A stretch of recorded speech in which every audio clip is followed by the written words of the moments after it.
Morning বন্ধুরা, সকলকে জানাই শুভ সকাল। সকালের এই সকালটা খুব ভালো কাটে বন্ধুরা। দেখো একদম সুন্দর সকালে, রোদ ঝলমলে সকাল একটা। আর এসে গেছি ছাদে এসেছি, তার কারণ হচ্ছে যে একটু ব্যাগ কয়েকটা কাছাকাছি করছি, সেগুলো মেলে দিলাম। আর তোমাদের দেখাই একবার আম গাছে কত আমের বোল ধরেছে, বেশ ভালো লাগছে। কিন্তু বাড়িটা ছেড়ে যেতে হবে, আবার চলে আসবো খুব শিগগিরই। তোমাদের দেখিয়ে দিই একবার আম গাছে বোল দেখো কত ধরেছে। একবার প্রত্যেকটা ডালে ডালে আম গাছের বোল ধরে রয়েছে।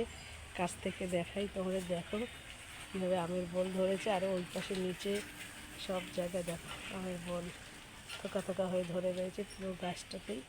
গাছটা যদিও আমাদের খুব বেশি বড় না, তা দেখো এটাকে কি আম্রপলি গাছ বলে, তোমার সাথে আগেই শেয়ার করেছি।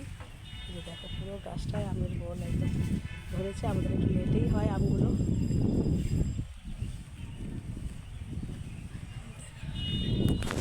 গাছে আমের বোল দেখো ধরেছে কীভাবে। এই গাছটা বিশাল বড় একটা গাছ, আমের বোল ধরে একদম পুরো ছেয়ে গেছে গাছটা। কলা পাতাগুলো কি বড় বড় হয়ে গেছে দেখো। কলা গাছের প্রত্যেকটা গাছে ফল এসছে, প্রচুর আমের বোল ধরেছে দেখো।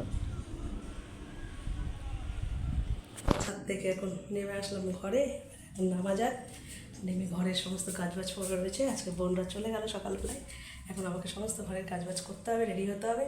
তারপরে আমরাও বেরাবো, একটু লেটে বেরাবো। তো চলো বন্ধুরা এখন যাই, নিচে কাজকর্মগুলো কমপ্লিট করে নিই। বন্ধুরা অনেকক্ষণ চান করে নিয়েছি, মাথায় শ্যাম্পু করে আসলাম, ছাদের সমস্ত জামা কাপড় দিয়ে দিয়েছি। এখন চলে এসেছি ঠাকুর ঘরে, ঠাকুর দেওয়া হয়ে গেছে। তোমাদের একবার দেখিয়ে দিই, আমার গোপাল সোনাকে পুজো দিয়ে নিলাম। বড্ড মন খারাপ করে সত্যি কথা বলতে। যেদিন লাস্ট দিন বাড়ি ছেড়ে যাওয়ার হয়, সেদিন ওকে ছেড়ে যেতে বড্ড মন খারাপ করে, কিন্তু কিছু করার নাই, যেতেই হবে, সব তুমি জানো। তো চলো একবার দেখে নাও তোমরাও। এই দেখো আমার গোপাল সোনা সুন্দর জামা কাপড় ছাড়িয়ে ওকে পুজো দিয়ে দিলাম। সবই ওর ইচ্ছা, ওই জানে কবে আমরা এখানে আসতে পারবো। দেখো বন্ধুরা, এই যে দুপুরবেলা লাঞ্চে বসে পড়েছি আমি আর ভাই। এখানে ডিমের ঝোল আর ভাত, একদম সিম্পল মেনু। এই যে রান্না সব করেছে ভাই, আমি ঘরের কাজগুলো করছিলাম টুকিটাকি।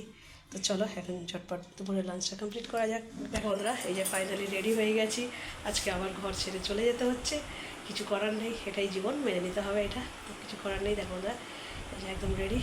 ঘরদোর ম্যাক্সিমাম রুমগুলো লক করা হয়ে গেছে, শুধু বাকি এই রুমটা। তো চলো বেড়ানো যাক, পৌঁছানো যাক আবার কলকাতায়, যথারীতি বোনের বাড়ি। চলো বন্ধুরা এখন বেড়ানো যাক। লাস্ট বারে যাওয়ার সময় এরকমভাবে ঢেকে ঢুকে সব কিছু দিয়ে তারপর যেতে হয়। আলমারিটা যদি আছে চাপা দেওয়া হয়নি।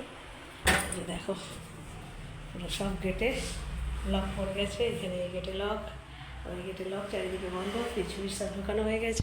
এই যে আমরা ট্রেনে দমদম পৌঁছে গেছি। এখন